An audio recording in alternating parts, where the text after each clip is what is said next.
orang lain pada semua salaman dengan hujur, pelukan dengan hujur gitu kan ya. Udah duduk, saya baru nyamperin ke situ, udah pada duduk semua. Akhirnya saya duduk dan saya nggak kebagian. Pengkhidmat itu jangan merasa puas, karena kalau udah merasa puas, dia akan ada namanya rasa ego. Saya mungkin susah banget ya untuk mengungkapkan karena ini lebih personil ya dengan hubungan saya dengan seorang khalifah yang ya itu mungkin ya nggak bisa digambarkan dengan kata-kata ya. गुल्फा में अहमदियत खुदा में अहमदियत खुदा में अहमदियत खुदा में अहमदियत खुदा में अहमदियत खुदा में अहमदियत.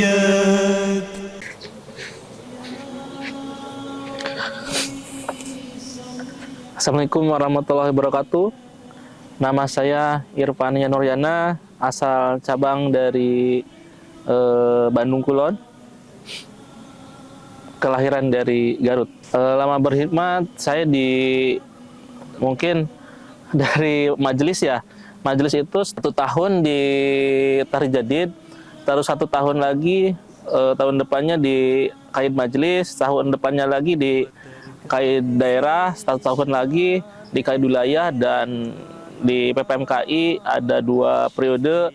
1 periode di waktu itu sebagai umumi, dan periode yang kedua waktu itu pasadernya masih pajaki itu di Sanad Tijarat, dan yang sempat juga rehat dulu karena dipanggil di wilayah, dibutuhkan di wilayah.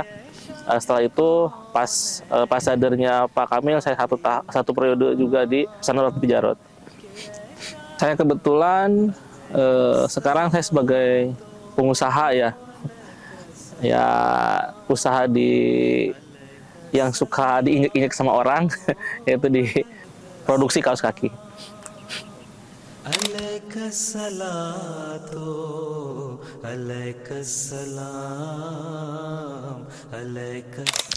Ya, waktu itu saya momennya kebetulan masih waktu itu di PPMKI, dan saya sebagai diumumi waktu itu seharusnya mungkin waktu itu di Sanad Tijarat ya. Sanad Tijarat, saya sebagai Sanad Tijarat ditunjuk sama Pak Sader, Pak Jaki sebagai ketua keamanan di Singapura, keamanan waktu hujur mulakat di Singapura ya waktu itu. Dan itu yang berkesan banget buat saya, dan itu mungkin kayaknya penghidmatan yang tidak akan terlupakan gitu kan ya, karena 10 hari bersama orang yang kita cintai, yang kita yang kita muliakan ya, seorang khalifah gitu kan ya, yang kita jaga. Sebetulnya mah bukan kita menjaga khalifah, tapi sebetulnya mah khalifah yang menjaga kita gitu kan. Dan itu memang luar biasa ya pengalaman di situ. Saya banyak diperlihatkan yang namanya harus samina wa atona dengan pimpinan. Itu juga ada kejadian yang sangat berkesan gitu kan. Terus juga kenapa di jemaat tidak boleh meminta suatu kepengurusan, dan itu saya juga diperlihatkan di situ, diingatkan gitu juga di situ. Mungkin sedikit saya cerita kenapa sih harus samina wa atona. Karena waktu itu saya sebagai ketua keamanan dan mengatur sedemikian rupa antara anggota kita untuk jaga di depan, di tengah, di belakang, di atas, dan di samping bawah. Nah itu semua betul-betul saya yang menempatkannya gitu kan ya. Dan waktu itu udah beberapa hari ya, 3 hari mungkin ya, di situ ada diperlihatkan yang harus samina wa atona yang sangat lucu menurut saya sih ya gitu, yang betul-betul diperlihatkan. Begitu orang yang di belakang itu kan, karena kan hujur datang itu dari khalifah, itu datang dari depan terus kan. Nah orang yang belakang waktu saya datengin komen, "Kang, tolong dibantu," katanya. "Saya juga pengen ketemu dengan huzur," katanya gitu. "Saya pengen rolling dong dari depan ke belakang, belakang ke depan," katanya gitu. Akhirnya ya udah, kita nanti pas di evaluasi meeting ya, dievaluasi nah di situ sampaikan bahwa kita akan ada perubahan formasi dari belakang ke belakang gitu kan ya, dari belakang ke depan. Dan alhamdulillah Hujur datang itu dari belakang bukan dari depan. Nah di situ orang itu sangat benar-benar ini yang katanya saya harus hamina wa atona Kang, katanya saya minta maaf katanya karena tidak samina wa atona gitu. Dan ya itu memang sih kecintaan, betul kecintaan ke Hujur gitu, ke Khalifah, tapi ya tetap samina wa atona itu betul-betul menurut saya sih harus ditegakkan gitu kan ya. Ya tidak ada yang tahu kan kayak namanya karunia itu datang dari mana gitu kan ya, seperti itu. Dan itu yang mungkin yang berkesan sekali ya tentang masalah watona. Nah tentang satu lagi tentang masalah kenapa tidak boleh kita sebagai pengurus. Saya sendiri mengalaminya ya, bahwa waktu itu kan ada mulakat dengan Huzur gitu kan ya. Kebetulan saya kan mulakat di situ sebagai keamanan, terus mulakat sebagai pribadi, dan mulakat sebagai waktu itu sebagai di PPMKI. Nah waktu di mulakat dengan PPMKI, saya merasa paling ya, karena saya juga merasa kecintaan ke Hujur, pengen ketemu dengan memberikan hadiah. Ada di situ di PPMKI memberikan cenderamata, dan siapa yang mau menyerahkan cenderamata? Saya mengacungkan diri.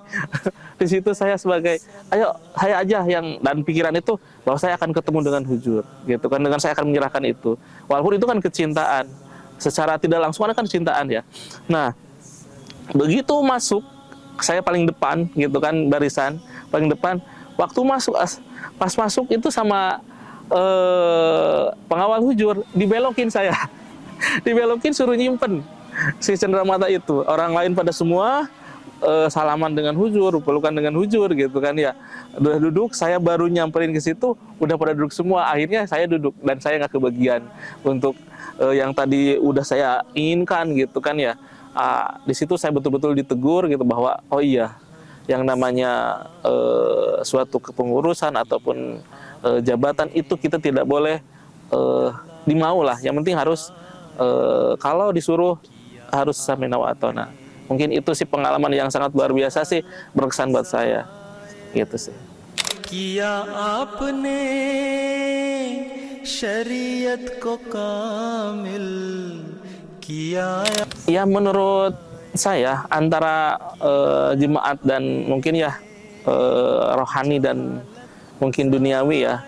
Kalau saya sih ini dengan pengalaman saya pribadi gitu kan ya, atas dasar pengalaman pribadi bukan orang lain. Saya merasa memang sangat-sangat mendahulukan rohani itu, menurut saya sih adalah alat pancing kita untuk kesuksesan di dunia. Kenapa ya mungkin ada dalam ya, bahwa siapa saja yang mendahulukan agama ataupun rohani, dunia akan mengikuti.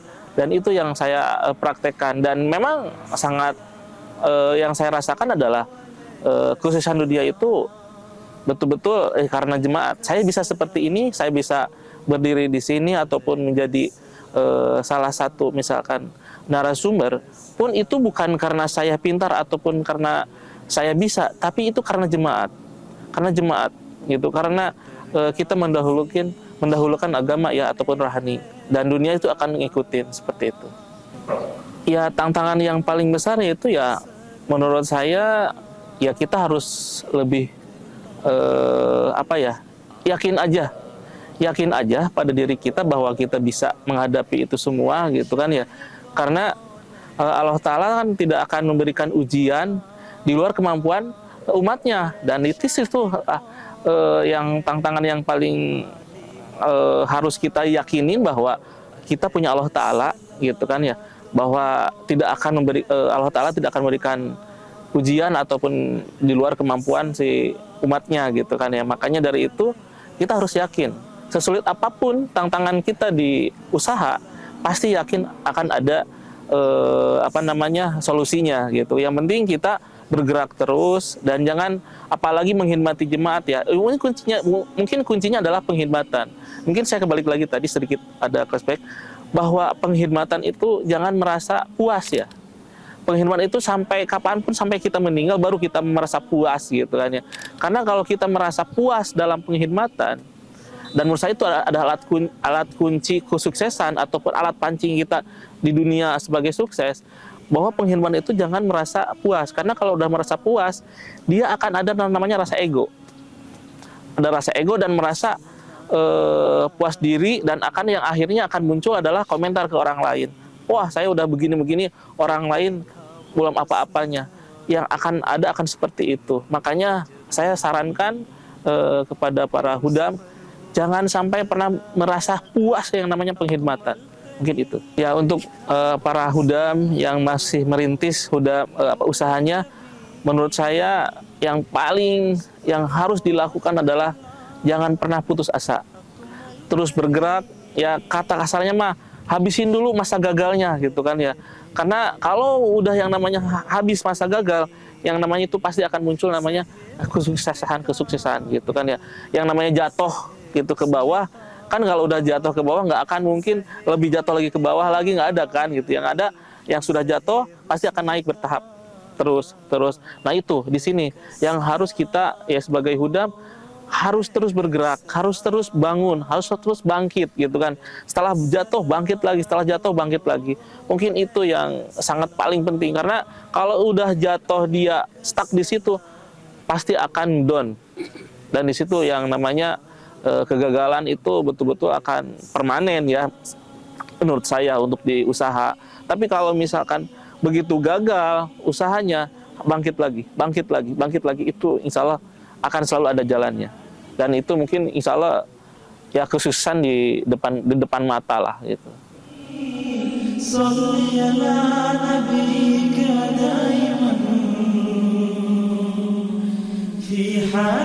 Seorang khalifah di pandangan sebagai saya pribadi adalah beliau adalah sosok seorang bapak rohani yang selalu menjadi panutan saya gitu kan ya, untuk menjalani hidup di dunia ini gitu kan ya, untuk supaya kita lebih baik daripada kemarin gitu kan, untuk masalah ibadah, ketakwaan gitu kan ya. Terus saya juga jujur, saya mungkin susah banget ya untuk mengungkapkan karena ini lebih personil ya dengan hubungan saya dengan seorang khalifah yang ya itu mungkin ya nggak bisa digambarkan dengan kata-kata ya. Saya jujur, saya sangat susah ya untuk menggambarkannya. Yang paling yang saya bisa ungkapkan adalah beliau adalah seorang bapak rohani yang menurut saya yang menuntun saya bisa menjadi seperti ini sekarang. Di mana khalifah udah berbicara ya kita harus labaik dan samina wa ta'na.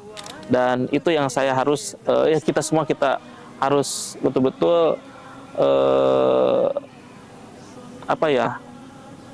sebagai ya orang tua rohani lah. Kalau kita terputus dengan seorang khalifah, kayaknya mungkin sebagai si Irfan Nuryana itu kayaknya sih nggak akan menjadi orang seperti ini. Mungkin bisa jadi preman di jalanan, karena saya backgroundnya itu saya itu dari orang yang nakal ya, dan saya jujur saya tidak akan pernah menutupi kekurangan saya ataupun ini, karena saya itu orang yang betul-betul pernah mengalami jahiliyah lah gitu kan. Kalau kita tidak betul-betul melihat sosok seorang khalifah membawa giring kita gitu kan ke jalan yang baik, saya tidak akan bisa sampai di posisi ini gitu sekarang. Mungkin saya kayaknya ada di jalanan sih. Mungkin itu. Jazakumullah. Assalamualaikum warahmatullahi wabarakatuh.